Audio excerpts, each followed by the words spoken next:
Hello everybody!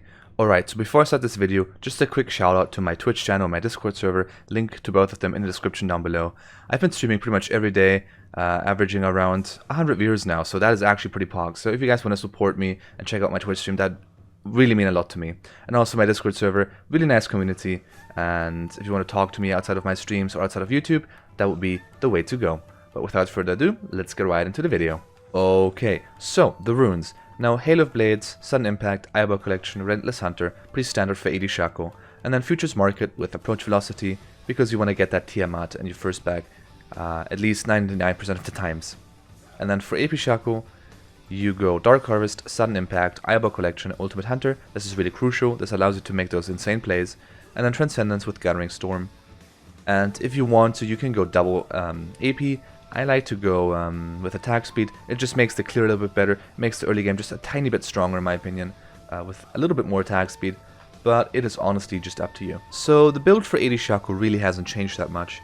Now, I swapped out Sungeon Blade for Dust Blade, but more about that later. Now, you start with Hunter's Talisman and obviously the Rejuvenation Beat, so you can get that early Tiamat.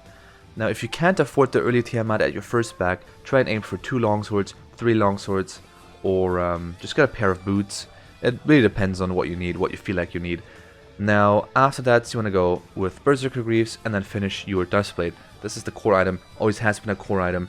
Pretty foolish of me not to build it earlier this season. It's still broken, it always was broken. There's just no way around building this item. After that, you want to go for Essence Reaver. You want to transition into a crit build, at least that's what I usually do. It's been working for me really well. Some people prefer Infinity Edge first, before Essence Reaver. I personally don't, because I like the cooldown reduction this item gives me, and the extra damage is not that noticeable in my opinion. And then, obviously after Essence Reaver, you want to finish Infinity Edge. And this is where it becomes interesting because, well, actually not so interesting because there's almost no variation in this build. Now, these are the situational items. Titanic Hydra, really good for the double auto attack, for double instant auto attack. It resets your first auto attack if you press it instantly after, making you basically do 2 auto attacks in one.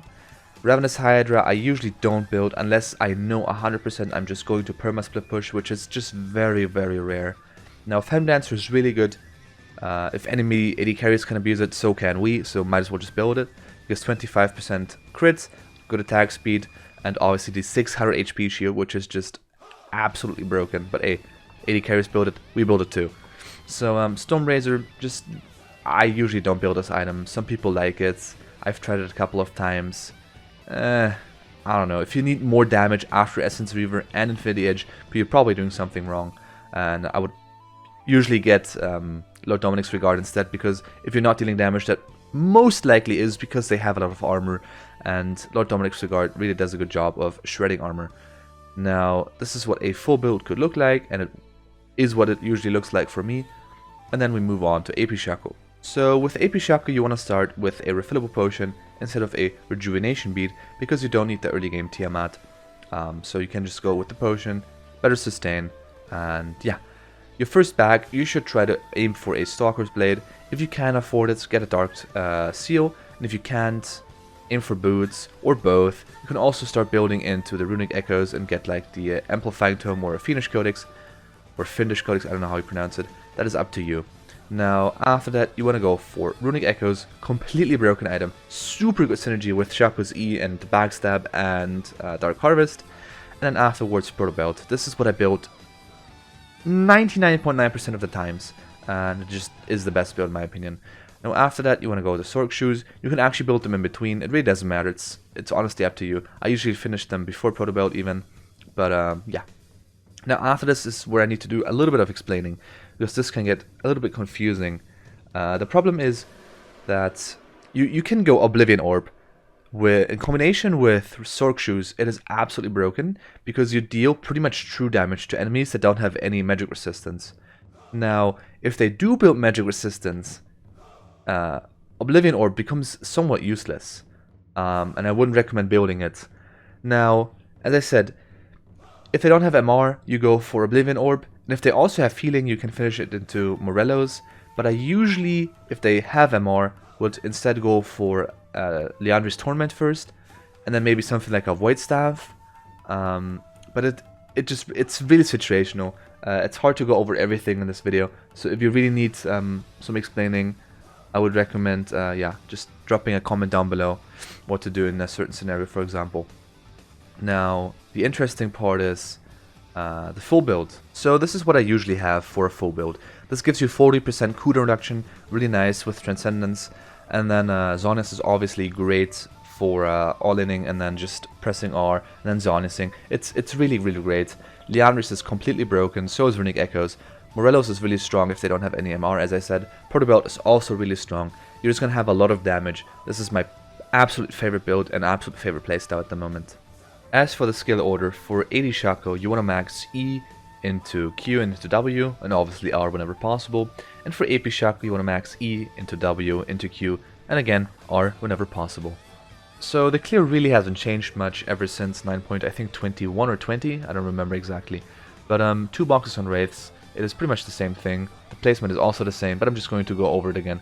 Now, the placement is somewhat crucial, so make sure to practice this in a practice tool once or twice. Pause the video, get the placements right, and the timing obviously. Now, we're going to start off with Race, then you go to the red buff camp, Q over to the Krug camp, smite the big one, place the box in a way so that it finishes off the remaining Krugs. You will hit level 3 on your way to Wraiths, to Wolves. Always hit the big wolf first, and then only hit the small ones once, and they will die to the burn. Then you do blue buff into then either ganking or Scuttle Crab. Now the same thing obviously works on the other side as well. The box placement is just a little bit different, I would say. Just make sure, as I said, this is the only tricky part about this. The placement has to be somewhat specific, so as I said, practice tool, once or twice, you'll get it down, honestly. Now, Q with the red buff, obviously. Then, again, the Krug camp. And make sure to always hit the big Krug first. Then smite it, kill the medium Krugs. And then have the box finish them off for you. Now, again, with the wolf camp, always hit the big wolf first. Use your E on it and everything you have. And then, by the time you finish him, you will hit the small wolves once. And they will die. Then you Q over to the blue buff camp. And then to Skull Crab. Thank you guys so much for watching. If you enjoyed my video, please leave a like, and if you want to see my future videos, consider subscribing. If you have any kind of questions or video ideas, leave a comment down below. Thank you.